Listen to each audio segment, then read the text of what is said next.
کسی جنگل میں ایک ہرن اپنے بچوں کے ساتھ رہتی۔ تینوں سارا دن گھومتے پھرتے۔ ایک دن ہرن اپنے بچوں کے ساتھ کھانے کی تلاش میں نکلی۔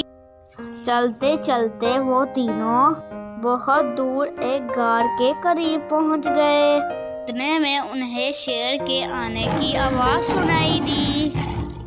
ہرن اپنے بچوں کے ساتھ ڈر کی وجہ سے غار میں داخل ہو گئی، لیکن شیر قریب آتا گیا۔ وہ غار شیر ہی کی تھی۔ اب وہ تینوں بہت ڈر گئے۔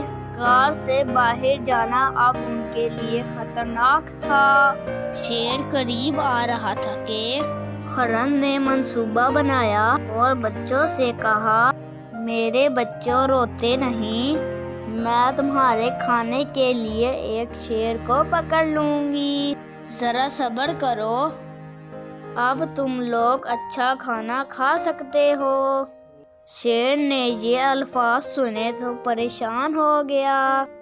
اس نے سوچا کہ لگتا ہے مجھے پکڑنے کے لیے کوئی خطرناک جانور آ گیا ہے، مجھے اپنی زندگی بچانے کے لیے بھاگنا ہوگا۔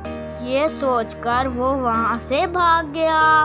ہرن اور اس کے بچے غار سے نکلے اور اپنے گھر چلے گئے۔ اس کہانی سے ہمیں یہ پتہ چلا کہ ذہانت کی موجودگی خطرناک حالات سے بچا سکتی ہے۔ اسی کے ساتھ اللہ حافظ، ملتے ہیں کسی نئی سٹوری کے ساتھ۔ ویڈیو کو لائک، شیئر اور چینل کو سبسکرائب کرنا نہ بھولیے گا۔